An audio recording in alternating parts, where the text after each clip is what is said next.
जय जय श्री राधे श्याम।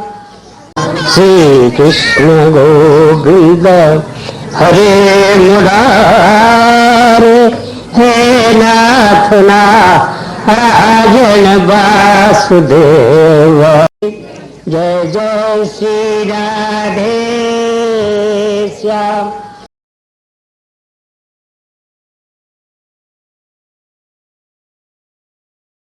निश्चित पद पर बैठे हुए हैं। तुम्हारे बाबा मनु जी, उन्हें भी बहुत दक्षिणा वाले यज्ञों को करके और सारी पृथ्वी का शासन कर सके।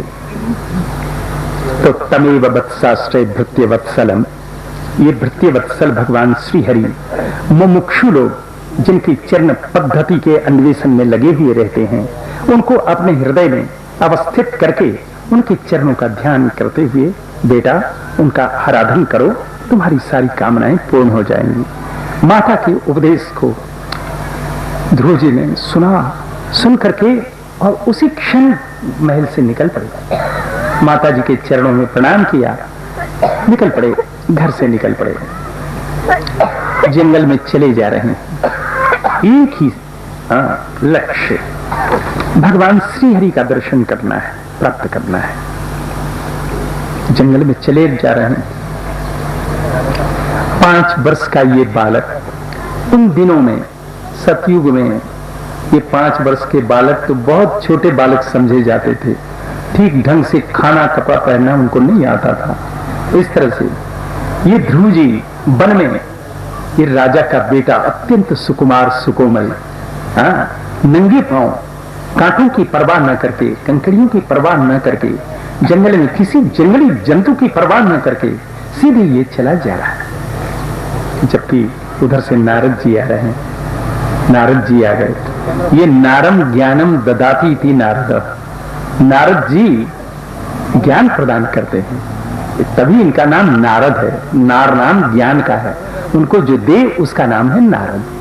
ये इस तरह से ये नारद जी अपने अधिकारियों को ढूंढते रहते हैं। कोई इनकी आज्ञा का पालन करे, भक्ति क्षेत्र में प्रवेश करे, उसके लिए नारद जी अधिकारी ढूंढते रहते हैं। ध्रुव को देख करके बोले कि ये तू तानपात का बालक है, यहाँ जंगल में कैसे घूम रहा है। नारद जी ने उसके सिर पर अपना हाथ रखा। नारद जी कहते हैं, बोले कि बेटा धर्म अर्थ काम मोक्ष, इसमें से कुछ भी चाहिए, भगवान का चरण आराधन ही इसमें कारण। कहां जाओगे?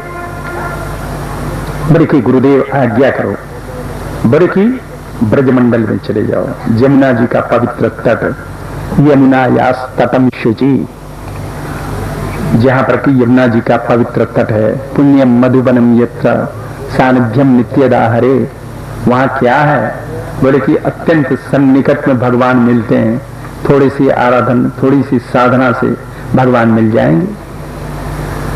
अच्छी बात, वहां तीनों काल स्नान करो जमुना जी में, और भगवान का ध्यान करना होगा। कैसे ध्यान करोगे? ले नारद जी बताते हैं। बोले कि अपने हृदय कमल में भगवान को अवस्थित करो। भगवान का मुखमंडल परम सुंदर है, जिनके नेत्र कमल की तरह खिले हुए, कमल के पंखड़ी की तरह उनके नेत्र लंबे बड़े सुंदर। इस तरह से नासिका उन्नत नासिका, सुंदर भौं, चारू गोल कपोल, सुर सुंदर, 16 वर्ष की अवस्था, लाल लाल अधर और होस्ट, अपने शरण में आए हुए को अपना शरण प्रदान करने के लिए करुणा के समुद्र जो भगवान, जिनके वक्षस्थल पर श्रीवत्स का चिन्ह, घनश्याम वर्ण के बनमाला धारण किए हुए, 4 भुजा से युक्त शंख चक्र गदा, पद्मई रभि व्यक्त चतुर्भुजन, 4 भुजा से युक्त, ऐसे भगवान का ध्यान करना होगा। उनके मस्तक पर महर बहुमूल्य मुकुट धारण किए हुए भगवान, कान में कुंडल, तो बाजू में बाजू बंद, हाथ में जो है कड़े पहुंचे इत्यादि। वक्षस्थल पर एक बहुमूल्य रत्न कौस्तुभ मणि नाम का पीत वस्त्र धारण किए हुए, कटी में करघनी धारण किए हुए, चरण में नूपुर धारण किए हुए, दर्शनीयतम परम सुंदर पदभ्याम नखमणि श्रेण्या, यहां से ध्यान करना प्रारंभ करो, चरण के नखमणि से ध्यान करना प्रारंभ करो। अपने हृदय में पद्म में भगवान को अवस्थित करके और इस तरह से भगवान का अनुराग पूर्वक ध्यान करो। और बेटा इसके साथ में एक मंत्र का भी जप करना। वो मंत्र ये है, ओम नमो भगवते वासुदेवाय। ये द्वादशाक्षर मंत्र। इस मंत्र को जो कोई एक आसन पर बैठ करके 7 दिन पर्यंत बिना उठे 7 दिन पर्यंत जपता रहे तो उसको आकाश में चलने फिरने वाले भूत प्रेत देवता सब दिखने लग गए। इस तरह से इस मंत्र का जप करते हुए भगवान के चरण का ध्यान करना है।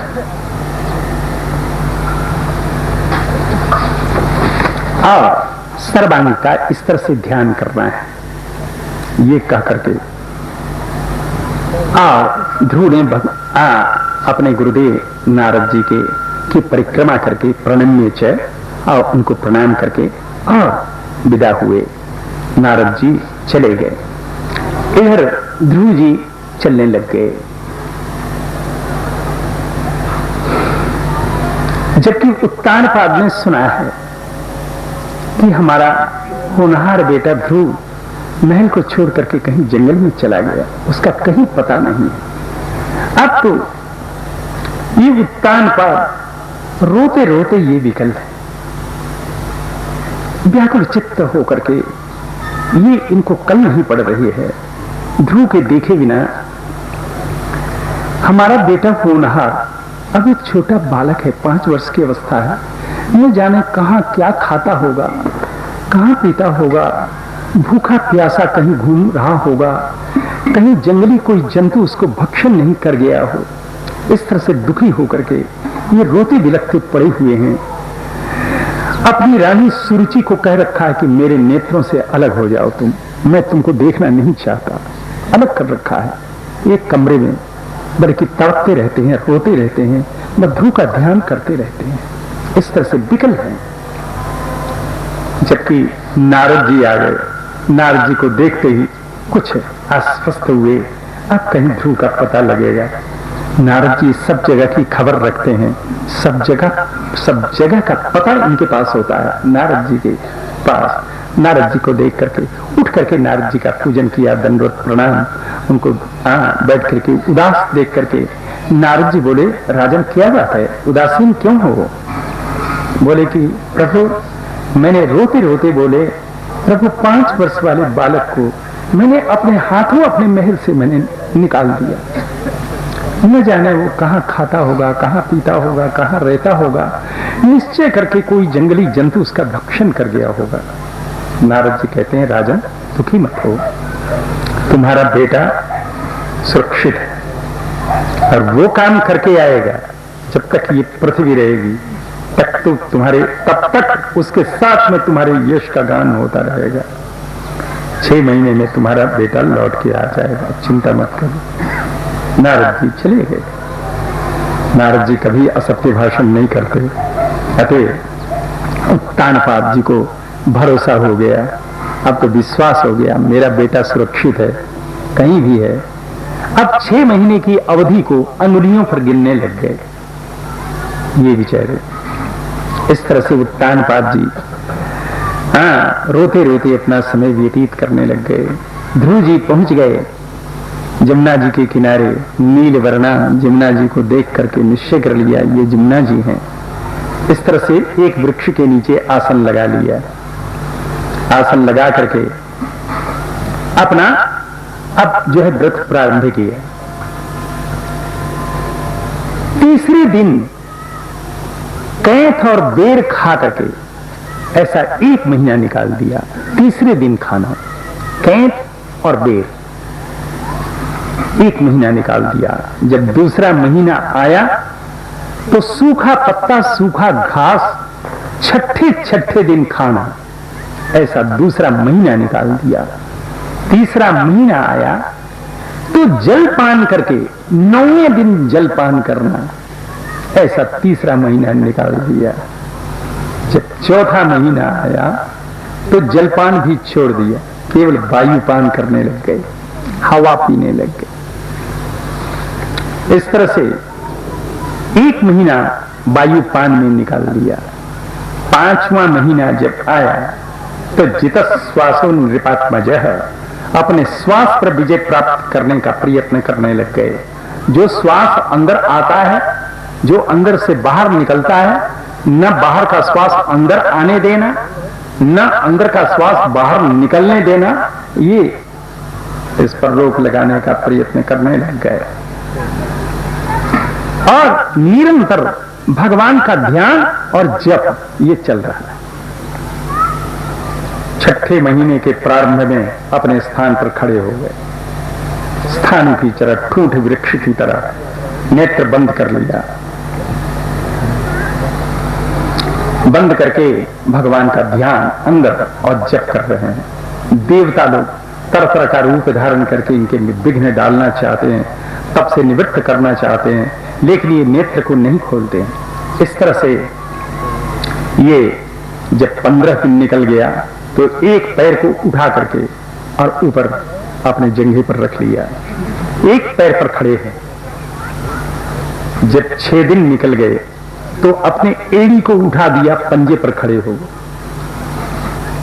और जप और ध्यान निरंतर चल रहा है। जब 3 दिन रह गए तो अपने पंजे को उठा लिया, अंगूठे पर खड़े हो।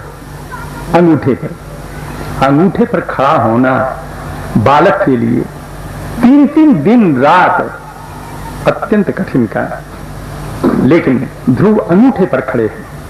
उनका शरीर इधर उधर डोलता है, तो शरीर के साथ अब पृथ्वी भी डोलने लग गई, इधर उधर डोलने लग गई। जब अंतिम दिन अपने जो है श्वास पर विजय प्राप्त कर लिया, बाहर के श्वास को अंदर नहीं जाने दिया, अंदर के श्वास को बाहर नहीं निकलने दिया। उसी क्षण सारे विश्व के जितने जीव, सबका श्वास अवरुद्ध हो गया, श्वास रुक गया। अब तो सब घबरा करके देवता लोग भगे भगे ब्रह्मा जी के पास गए। महाराज ये क्या हुआ? ब्रह्मा जी बोले, भैया मुझे भी पता नहीं। सब देवताओं को लेकर के भगवान के पास पहुंचे। हाँ, भगवान बोले, मां भैष्ठ बालम तपसो दुरत्य निवर्त्य। बोले कि देवता भयभीत मत हो, डरो मत। एक बालक ने सबके श्वास को रोक रखा है, अभी मैं जाता हूं, उसको निवृत्त तपस्या से अलग करता हूं। भगवान गरुड़ पर बैठ करके पहुंच गए, जहां पर बालक ध्रुव 6 महीने न भोजन करने से हड्डी हड्डी निकल आई है, लेकिन मुखमंडल चमक रहा है, आनंद में भगवान का ध्यान जो है कर रहा है। अंदर में भगवान के मधुर सौंदर्य का दर्शन करते हुए, इसको न भूख है न प्यास है, कुछ नहीं, भगवान के मधुर सौंदर्य का दर्शन करता हुआ ये आनंद में इस तरह से, जबकि भगवान भी इस बालक की तपस्या को देख करके आश्चर्यचकित, भगवान गरुड़ से भगवान नीचे उतर रहे, नीचे उतर करके ध्रुव के पास समीप में गए। इसके मुख को देखते ही भगवान भी आनंद में विभोर हो गए। लेकिन देखा इस बालक ने सारे जीवों के श्वास को रोक रखा है। अतः जो ध्रुव जी अंदर भगवान का ध्यान कर रहे थे, उस ध्यान के स्वरूप को बाहर खींच लिया। जैसे बाहर खींचा, अंदर कुछ नहीं मिला, सोई ध्रुव ने देखा, नेत्र खोल दिया। नेत्र खोल करके देखा, जो अंदर था वो बाहर है। अतः साष्टांग प्रणाम, लाठी की तरह चरणों में गिर गए, भगवान आ गए। ऐसा जबकि ये क्षितौ बबंदांगम विनमय्य दंडवत, लाठी की तरह दंडवत प्रणाम किया। फिर खड़े होकर के हाथ जोड़ करके अपने नेत्रों से भगवान के माधुर्य सौंदर्य का दर्शन करते हुए, जैसे ये भगवान को अंदर धर लेंगे, भगवान का चुंबन कर लेना चाहते हैं, अपने भुज पास में भगवान को कस लेना चाहते हैं, भगवान को पी जाना चाहते हैं। क्या करूं? इस तरह से व्याकुल चित्त होकर के ऐसे हाथ जोड़ करके खड़े हैं। जब कोई भगवान का दर्शन करता है तो स्तुति करता है, प्रार्थना करता है। लेकिन ध्रुव जी अभी पढ़े लिखे नहीं है, इनके पास कोई शब्द नहीं है, स्तुति करने के शब्द नहीं है। तो भगवान ने इनके अंदर के मन को जान लिया, मन की बात को जान लिया। भगवान ने अपने तंबू, अपने शंख को जरा सा उनके कपोल में स्पर्श करा दिया, सही सारे शब्द निकल पड़े, लंबे चौड़े। इनने भगवान की स्तुति प्रारंभ कर दी। योऽन्त प्रविश्य मम वाचमिमां प्रसुप्तां संजीवयत्यखिल शक्तिधर स्वधाम्ना अन्यान् सहस्रचरण श्रवणत्वगादि प्राणान्नमो भगवते पुरुषाय तुभ्यम्। प्यारे प्रभु, अंतर प्रविष्ट होकर के मेरी सोई हुई वाणी को जगाने वाले प्रभु, वाणी को क्या जगाते हैं?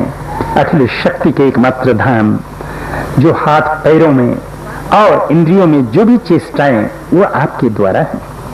इस तरह से लंबी चौड़ी स्तुति प्रार्थना